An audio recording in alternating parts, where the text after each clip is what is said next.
일본 정부가 느닷없이 일본군 위안부 호칭 문제를 들고 나왔죠. 네, 일본군 위안부를 성노예로 표현하는 것이 잘못됐다는 점을 우리 정부도 인정했다고 주장했는데요. 우리 정부는 사실이 아니라고 반박했습니다. 도쿄에서 황보연 특파원이 보도합니다.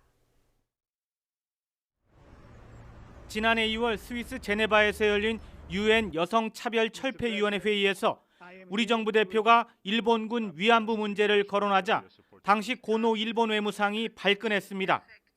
위안부 문제를 설명할 때 성노예라는 단어를 사용한 것을 문제 삼은 것입니다. 韓国代表団が今回性奴隷というような言葉を使用したことは我が国として受け入れられず極めて遺憾です。 올해 일본 정부의 기본적인 외교 정책을 설명한 외교 청서입니다. 여기서도 일본은 유엔 등 국제사회에서 통용되는 성노예라는 표현이 잘못됐다는 주장을 여러 차례 강조했습니다. 일본군 위안부를 성노예로 부르는 것은 맞지 않기 때문에 이 단어를 써서는 안 된다는 겁니다. 그러면서 한국도 이를 인정했다. 즉 성노예가 아니기 때문에 이 단어를 써서는 안 된다는 점에 한국도 동조한 것처럼 적었습니다. 그 근거로 2015년 말 한일 위안부 합의를 들었습니다.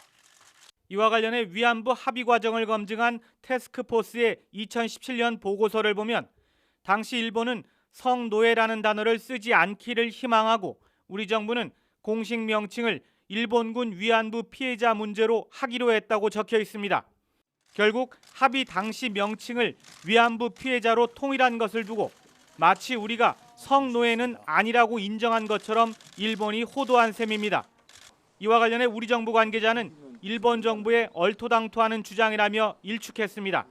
그러면서 지난 4월 외교 청서가 공개된 이후 정부는 주일본 한국 대사관을 통해 일본에 항의했다고 설명했습니다.